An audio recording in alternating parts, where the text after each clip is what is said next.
Ser podcast. En octubre de 2017, la revista New Yorker publicó un artículo en el que varias mujeres contaban que habían sido agredidas sexualmente por un hombre muy poderoso del mundo del cine, por el productor Harvey Weinstein. Crónica 24/7. Pocos días después de la denuncia periodística, la actriz Alyssa Milano puso en marcha una campaña en las redes sociales para que todas las víctimas de agresión sexual alzaran su voz, dijeran: yo también fui agredida. De esto va el Me Too y el hashtag. Tú no tienes que nombrar a tu abusador, no tienes que decir exactamente qué te pasó, solo tienes que solidarizarte con otras mujeres que han vivido esta horrible realidad. Así, y con cientos de miles de retweets, en pocas horas nació el Me Too, el movimiento por el que las mujeres en general y Hollywood muy en particular comenzaron a alzar la voz contra la violencia sexual en los sets de rodaje o en cualquier parte. Eva Aguado. 7 años después no dejan de alzarse voces contra las violencias sexuales en el cine. La última ha sido la de la actriz francesa Juliette Binoche. Y aunque se ha hecho mucho, queda todavía mucho por hacer. Y sobre todo, como insiste en denunciar Penélope Cruz. ¿Y qué pasa con esas enfermeras, maestras, amas de casa, señoras de la limpieza, o gente de la industria del periodismo, de la literatura? Es por todas partes. ¿Qué pasa con el resto de las mujeres? Entonces, claro, a nosotras nos ponen un micrófono cerca, a muchas de esas mujeres no. Episodio 130. En Crónica 24/7, y desde la cuna del movimiento desde Estados Unidos, hemos puesto el micrófono a otras mujeres, como propone Penélope Cruz, en este caso a camioneras. Ellas también han sido agredidas sexualmente y este es su Me Too.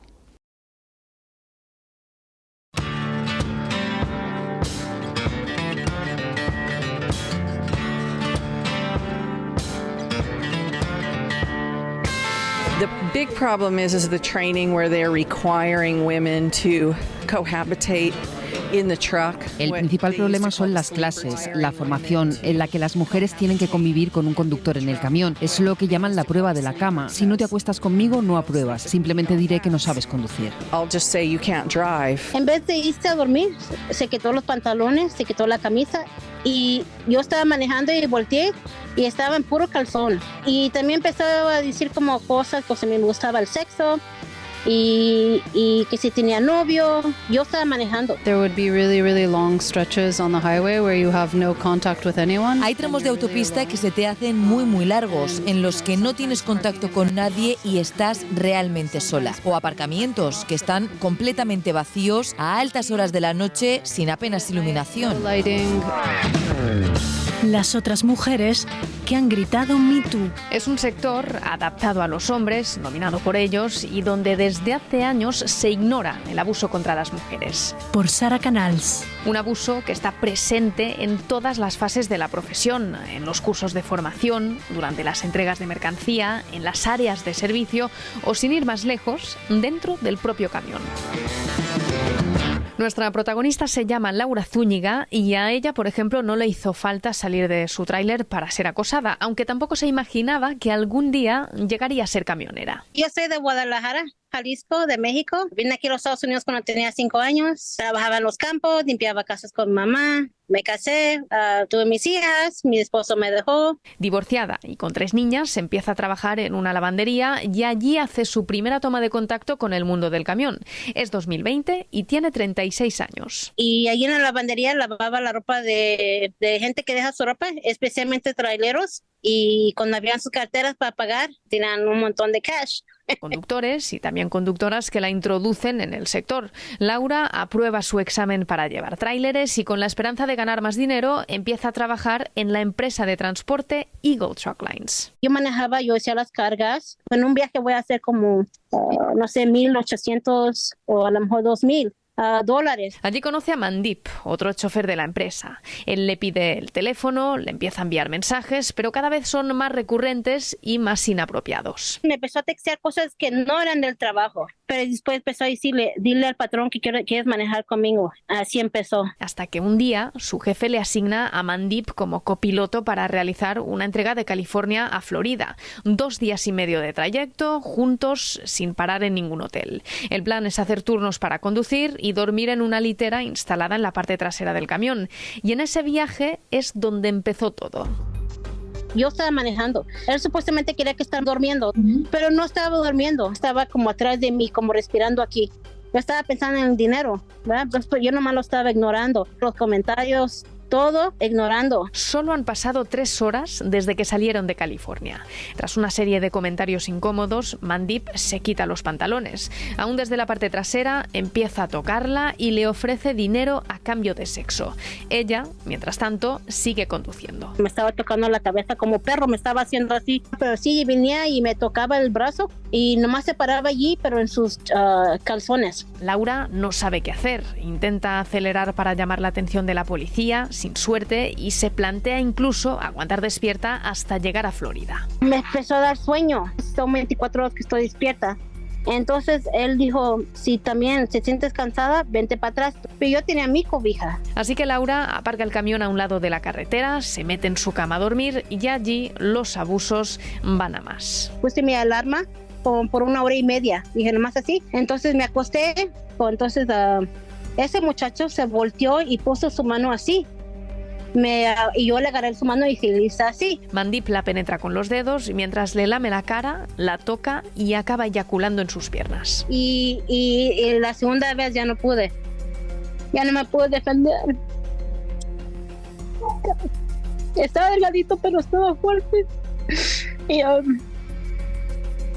traté de defenderme lo más que pude, pero no pude. En este momento, Laura interrumpe nuestra videollamada, en la que, por cierto, también está presente su abogada. Bebe un poco de agua, respira y sigue contándonos su relato. No, me acuerdo que me caí para el suelo de la cama porque me quería escapar y se puso como, ¿qué estás haciendo? Y dije, le voy a llamar a la policía y trató de quitarme el teléfono. Le marqué rápido y llamé. Y él empezó a agarrar su mochila y se fue de la troca. Se bajó de la troca.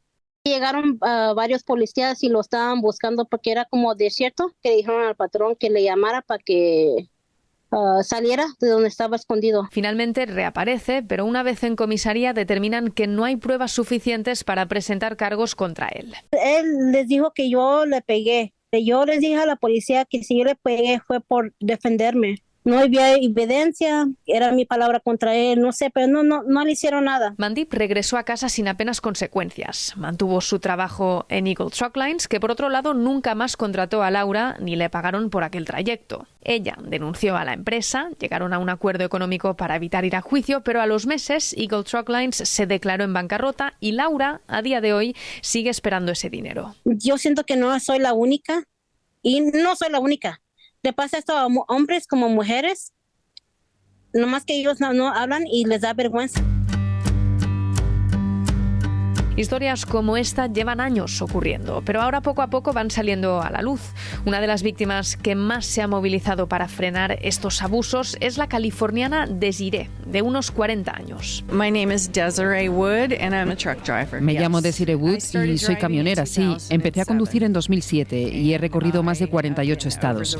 Me gusta conducir, viajar, estar en distintos lugares. I love the driving, I like the traveling, I like being indifferent. A raíz de los abusos que sufrió en sus inicios, fundó una organización para ayudar a otras camioneras, Real Women in Trucking, mujeres reales en el mundo del camión. It's hard because those were a lot of very difficult times in my life. Es duro, fue uno de los momentos más difíciles de mi vida. Perdí mi camión, mi casa y mi trabajo a la vez, pero al mismo tiempo me gustaba conducir y quería volver a trabajar, y fue duro. A través de su asociación denuncia la impunidad de los abusadores, el miedo a las represalias tras romper el silencio, pero sobre todo apunta a los responsables. Women call me for help. Las mujeres me llaman y me piden ayuda, pero no hay suficiente control. El lobby de los camioneros es muy poderoso y luchan como locos para que todo siga igual.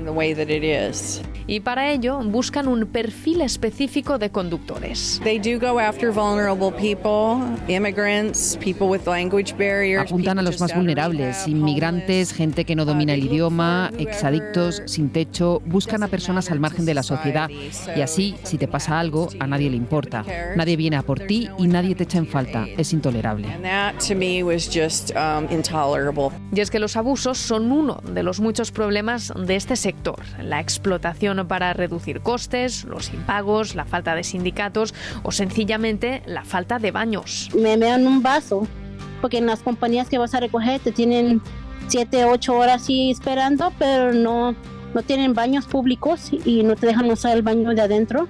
Entonces siempre llevo mi vaso. La mayoría del tiempo no manejamos legal, queremos que quebrar la ley para llegar a tiempo donde queremos que llevar. Una precariedad que poco a poco se empieza a visibilizar. La historia de Desiree, por ejemplo, se ha plasmado en un documental que acaba de ser presentado en Estados Unidos. Con él, su directora, Nessa Ajimi, aspira a que cambien las cosas.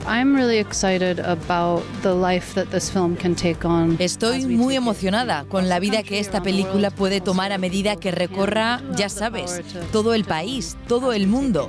Pero también la gente puede y tiene el poder de cambiar algunas cosas en la industria.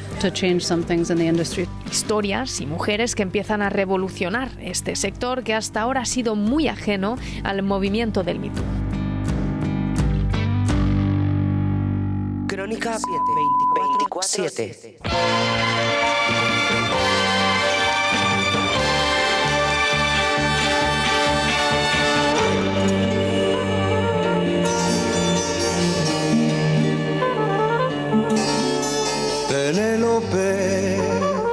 Hubo un momento en los 70 en que si te llamabas Penélope, estaba claro que Joan Manuel Serrat era el cantautor favorito de tu padre, o Nino Bravo, el de tu madre, si te habían puesto... Y solo sé que se llama Noelia. Mucho antes bastaba con saber qué día habías nacido para tener claro qué santo te había dado el nombre. Se tenían muchos hijos e hijas y poco tiempo para pensar en cómo llamarlos, nos cuenta la catedrática de lingüística Carmen Fernández Juncal. Cuando la gente tenía 8 hijos o 6 hijos, no prestaba tanta atención. Antes había un calendario y un santoral. Se han incorporado fuentes de todo tipo, series, películas y por supuesto todo el mundo digital. Permite que entremos en contacto con nombres muy nuevos. Música, series, cine, incluso apps se usan ahora para buscar nombre. Cada vez se tienen menos niñas y niños y en cambio pesan más ideas a la hora de decidir, como explica una madre con la que hemos hablado, como explica Noelia. No sabíamos todavía si nuestra hija iba a ser chica, si iba a ser chico, pero teníamos muy claro que queríamos que se llamase Abby y era un nombre cortito que no es muy común y que además, pues, según habíamos visto en los pocos casos que había, pues podía ser de chico y de chica. En Crónica 24/7 te contamos por qué Lucía y Martín son los nombres favoritos de las familias ahora en nuestro país. ¿Por qué estos están de moda? ¿Por qué otros han desaparecido de los registros? ¿Qué cuentan los nombres de nosotros y de nuestra sociedad? Bueno, en los 3 casos seguimos la misma premisa, nombres neutros, elegidos sin saber todavía el género del bebé. Y con esa idea de ser una familia pues más con valores basados en la diversidad.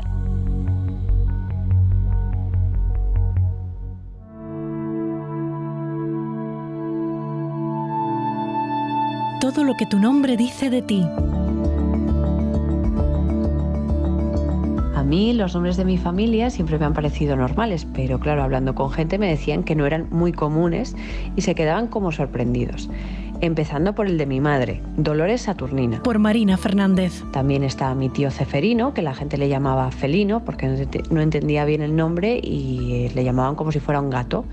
Luego está mi abuelo Hermenegildo, mi abuela Marcelina, los hermanos de mi abuelo, Córdulo, Faico y su mujer Femia. Y luego también están amigos de mi abuelo, como Atanasio, que significa inmortal, o Marciana. nombres que ahora pues no se escuchan demasiado. La familia de Tamara, que es de Briviesca, Burgos, va camino de ser aún más excepcional.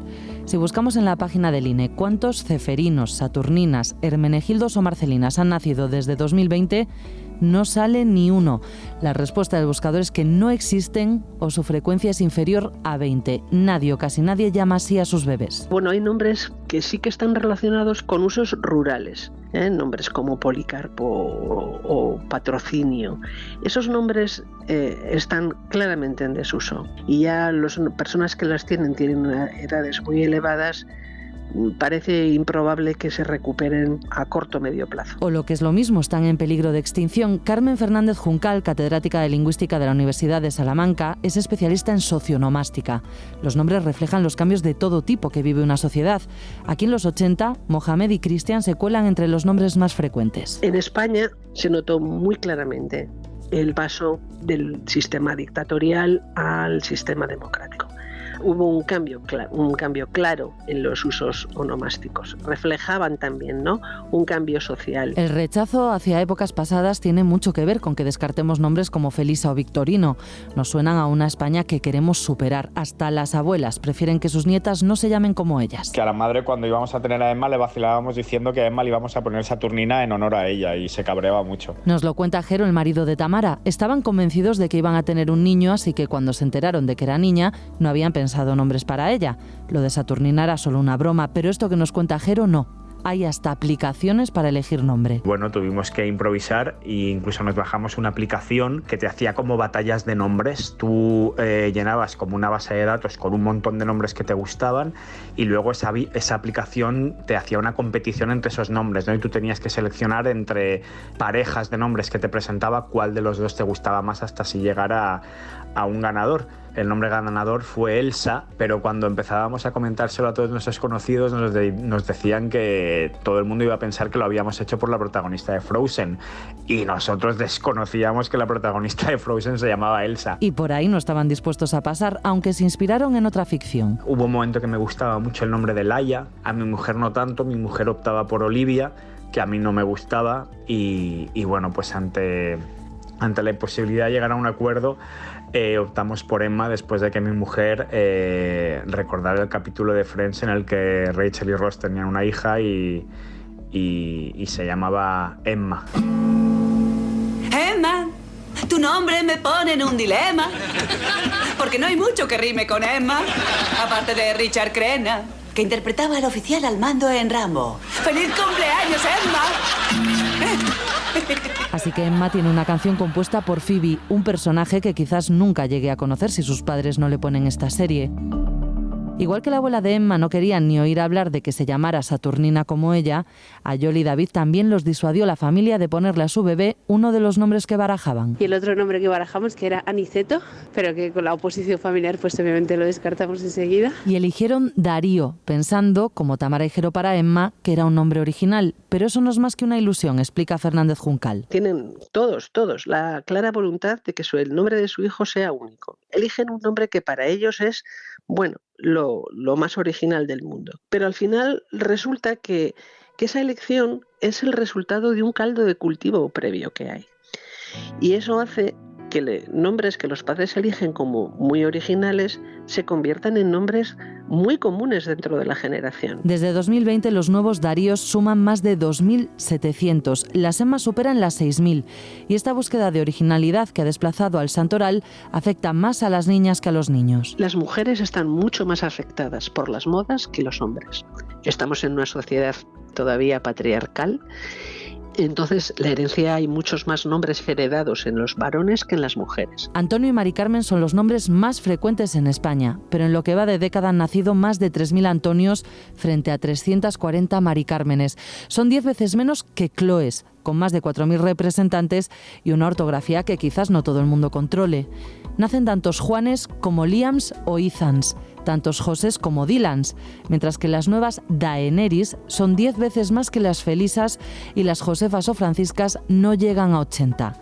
Y para las personas que estén escuchando y le estén dando vueltas al nombre de su futuro bebé, la psicóloga Silvia Álava desmonta algunos mitos. Que al final la personalidad es un compendio de los factores que tienen que ver más con la genética, de esa parte del temperamento y del ambiente en el que vivimos. Es decir, no podemos decir que el nombre vaya a afectar a la personalidad de los niños o de las niñas. ¿Qué es lo que pasa? Que va a haber muchísimas diferencias individuales. Bueno, pues hay determinadas personas que a lo mejor tener un nombre que sea un poquito menos común lo van a llevar con la cabeza bien alta y muy orgullosos, y a lo mejor a otros, bueno, pues que les puede suponer una carga un poco más fuerte. Así que los nombres no son más que eso, nombres, aunque para algunas profesiones como la nuestra sí que imprimen personalidad, igual que los apellidos, pero ese ya es otro reportaje.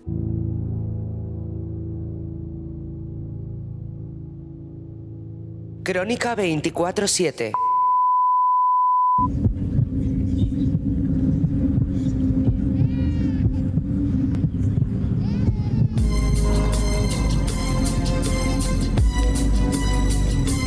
Los animales no tienen adolescencia, dejan de ser crías para ser directamente adultos.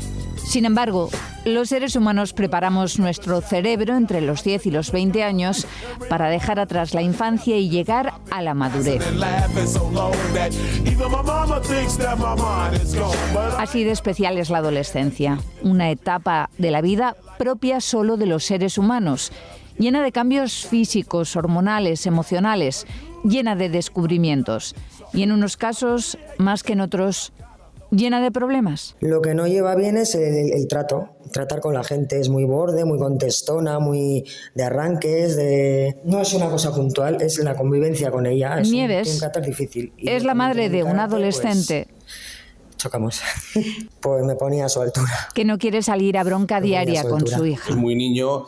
Él sabe lo que le gusta, lo que no le gusta, sabe dónde quiere estar. Alfonso es el padre de un niño de 13 años que quiere evitar la guerra entre el chico y su madre. Y bueno, pues lo que traslada en estos momentos es lo que no quiere. Los dos y muchos padres y madres más buscan la ayuda profesional para superar la adolescencia difícil de sus hijos. Lo que hacemos primero es atender, acoger a las familias. Psicólogas como Mónica Ejido, del programa Vasco Norbera, les acompañan en el proceso. Acompañamiento, acogimiento, para que puedan venir y expresar qué les preocupa, qué problemas tienen y qué dificultades. Y en Crónica 24/7 hablamos de este tipo de programas que desde hace décadas ayudan a las familias a superar la ira, la falta de atención, la desobediencia sistemática de la adolescencia. ¡Grita, quién lo impide!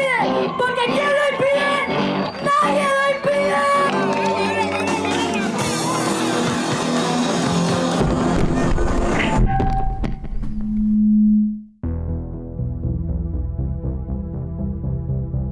Terapia familiar para una adolescencia difícil.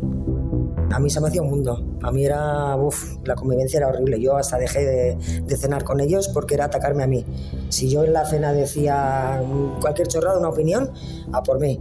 Y ya como vi que no se podía estar todos en la mesa, dije yo ceno y me voy a la cama y así no hay. Pero claro, tampoco es la solución. Por Aloña Velasco. Es miércoles por la tarde.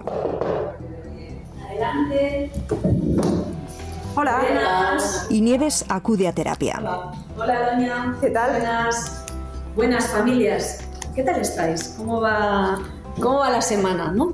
¿Cómo estamos para afrontar una nueva semana con nuestros hijos adolescentes? ¿Cómo va la vida? Lleva 9 meses asistiendo semanalmente junto a otras 10 personas a terapia familiar. El comportamiento yo ya lo veía desde pequeña. Es que es como yo, tiene mucho carácter y no lo sabe controlar. Entonces desde pequeña siempre hemos tenido historias en el cole, con alumnos, con no sé qué, con profesores. Luego en casa se explaya un poco más. Alfonso la mira atentamente, sabe de lo que habla. Mi hijo es un niño de 13 años que lo que tiene, digamos, es un conflicto, vamos a decir, con su madre. Nosotros estamos divorciados y tiene un problema, pues bueno, que la relación con su madre ha ido empeorando día a día hasta el punto en el que son incapaces de estar 10 minutos juntos. También Laura, madre de una joven de 16 años. Ella tiene hiperactividad, tiene TDAH. Ella no tenía una conducta en casa mala, pero bueno, sí un poco rebelde, un poco, complicado, ¿no? Quizá en algunos momentos como para tratarlo. Mónica Ejido, psicóloga clínica y psicoterapeuta familiar, les escucha. Problemas pueden ser generalmente relacionados con dificultades escolares, familiares, de agresividad. Hay también dificultades en el manejo de la agresividad en casa, de las normas. Y bueno, pues tenemos también chavales que se quedan en casa, otros que salen demasiado, que no respetan la autoridad, ¿no?, de los padres, del colegio, y sobre todo tenemos chavales y chavalas y familias que están sufriendo. Discutiendo, en principio son discutiendo, pues eso, desde insultos, voces, a pues eso, una situación pues insostenible, o sea, algo que no es agradable, o sea, llegar a una casa en la que es buenas tardes y lo siguiente son voces, pues al final es duro para su madre y evidentemente también es duro para el niño.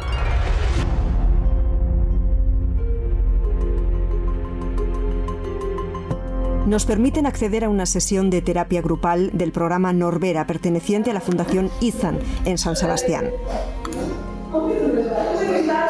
Trabajan por separado pero en paralelo. Por un lado con los adolescentes, con edades comprendidas entre los 13 y los 17 años, con dificultades en su forma de actuar o incluso comportamientos de riesgo. Por otro, con sus familias. Tienen más recursos para hacer lo que les da la puñetera gana y a ti como madre te quito muchos recursos para desde claro, intentas educar desde una óptica no violenta, no agresiva, pero ellos saben perfectamente qué recursos tienen para salirse con la suya. Un adolescente al final es tirar de su lado de la cuerda para llevarse al lado abajo. Entonces tú como padre no te dejan sin recursos a la hora de, pues eso, te voy a quitar el móvil, te voy a hacer no sé qué. Saben que tienen el recurso de denunciar. Si no me dejáis el móvil, os voy a denunciar. Denuncia no. Alguna mirada triste, silencios de desconfianza ante una realidad difícil, la convivencia con sus hijos e hijas. Pero desde luego poner el límite de llamar, por ejemplo, a la policía si el chaval está descontrolado, la chavala, bueno, pues porque actúan muy bien, la policía actúa muy bien. Y luego a veces hace falta una ayuda, una ambulancia para llevar al chaval que no está bien, bueno, pues al hospital. La Archaña da cursos, ¿no? La Policía Municipal suelen dar cursos de cómo actuar y la verdad es que actúan muy bien. Son pocas las familias que se atreven a hablar. Nos piden que utilicemos nombres ficticios. Yo en particular, cuando alguien me pregunta por qué vengo aquí, pues explico cuál es un poco la conducta de mi hijo y el por qué hemos dado este paso para venir aquí. Entonces, bueno, no creo que sea nada malo y no creo que tenga que ocultarlo. Este programa, Norbera, que en euskera significa cada uno y que acaba de cumplir un cuarto de siglo, solo el año pasado atendió a 202 adolescentes más sus familias. Y vienen derivados generalmente por otras personas que han estado en Norbera, por los colegios que también nos conocen, que ven que hay dificultades y entonces orientan a los padres a venir a Norbera. También salud mental. Por una situación ya que en mi casa era un poco insostenible, la convivencia. Problema sobre todo del trato con mi hija, las formas, todo. Independientemente de que nosotros tengamos una custodia compartida, lo que yo quiero es que mi hijo sea capaz de poder tener una relación con su madre, independientemente de que él decida estar en un sitio o en otro, pero que por lo menos sea capaz de estar en un entorno con su madre y de no tener que estar a palos pues a los 10 minutos de estar juntos. Y es que pasa incluso en el tema de penal. O sea, a un menor, hay veces que decimos, pues a ver si un juez le dice a este chaval, no puede robar y no pasa nada. Pasan los años y hay ciertas cosas que no tienen una consecuencia como podía tener antes, porque el menor está como muy blindado, muy protegido. Incluso los abogados les dicen a las familias o al chaval que esto no es grave, al chaval, a la chavala, no te preocupes, no te va a pasar nada. Aquí lo que hacemos primero es atender acoger a las familias que vienen con sus problemas y con sus dificultades. Entonces, primero La tasa de abandono es muy baja. El tiempo medio de terapia, 1 año, aunque hay familias que permanecen hasta 3. Reciben una atención individual y grupal desde una visión familiar. Yo venía para que cambiase ella, pero creo que te vas dando cuenta que si tú cambias también todo cambia alrededor. Entonces, por mucho que ella se comporte mal, yo no me puedo poner a su altura, porque entonces la convivencia en casa acaba siendo para todos catastrófica. Aprender a tomarme las cosas con un poco más de calma, porque pues al final a la hora de intentar corregir o llamar la atención o tal, igual nos excedemos un poco y bueno, pues lo que estoy aprendiendo es un poco a la forma de enfocar los problemas. La sesión termina solo por esta semana. Lo que aquí se cuenta, las historias compartidas, los silencios, las lágrimas y las sonrisas, aquí se quedan. Toca volver a la vida, volver a casa. Aquí hay 3 reglas en Norbera que Mónica siempre nos dice que son imprescindibles, que es autoridad, autocontrol y presencia. Son claves para el seguimiento de nuestros adolescentes y para ayudarles en el camino. Sin más ni menos, palabreo por el hip hop y su esencia. No ofrezco nada más que pura y sana competencia. Vine para vivir lo que vivían en los 70. Soy un b-boy que deja la piel en donde da vuelta. Yo sigo real a mi manera, yes, yes, yo sigo real a mi manera, negro. Sigo real a mi manera, soy uno en el micrófono y el mismo en las aceras, negro. Crónica 24/7. Esto es Crónica 24/7, el podcast de reportajes de la cadena SER que cada semana busca y te ofrece testimonios, historias. Me estaba tocando la cabeza como perro, me estaba haciendo así. Pero sí, venía y me tocaba el brazo y nomás se paraba allí, pero en sus calzones. Información, miradas.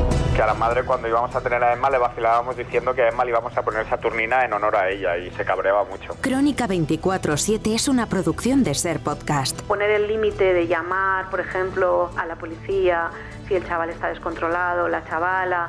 Bueno, pues porque actúan muy bien, la policía actúa muy bien.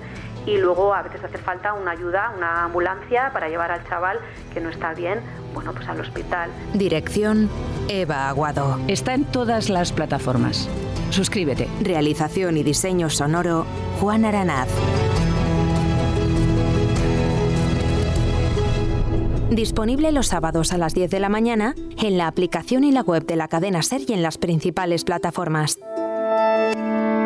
Cadena SER. La radio.